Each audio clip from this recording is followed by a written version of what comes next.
முருகருக்கு 6 படை வீடுகள் இருக்குது. அதில் ரொம்பவுமே தனித்துவமானது தான் வந்து திருச்செந்தூர் முருகன் கோயில்.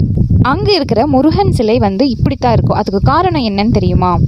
1648 ஏடியில் நாயக்கர் மன்னனுக்கும் டச் பீப்புளுக்கும் ஒரு போர் நடந்தது. அதில் டச் பீப்புள் வந்து ஜெயிச்சிடுறாங்க. அதனால் திருச்செந்தூரில் இருக்கிற நிறைய பொன்பொருள், அப்புறம் திருச்செந்தூர் முருகர் சிலையும் ஒரு நடராஜர் சிலையுமே வந்து அவங்க கடத்திட்டு போகிறாங்க.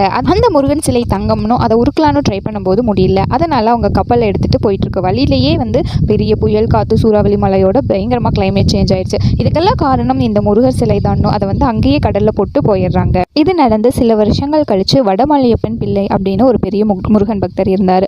அவர் கனவுல முருகரே வந்து அவரோட சிலை இந்த இடத்துல கடலில் மறைஞ்சிருக்கிறதாகவும் அதுக்கு கருடனையும் ஒரு எலுமிச்சம்பழத்தையும் துணைக்கு அனுப்புறதாகவும் சொல்லி அந்த சிலையை மீட்டுட்டு வர சொல்கிறாரு. இதை கேட்ட வடமலையப்பன் பிள்ளை உடனே அந்த வேலையில் இறங்கி சிலையும் மீட்டுட்டு வந்துடுறாரு. ரொம்ப வருஷம் கடல் கடியே இருந்தங்காட்டி தான் அந்த சிலை வந்து இந்த மாதிரி உப்பு தண்ணி அரிச்சிருச்சு. இன்ட்ரெஸ்டிங்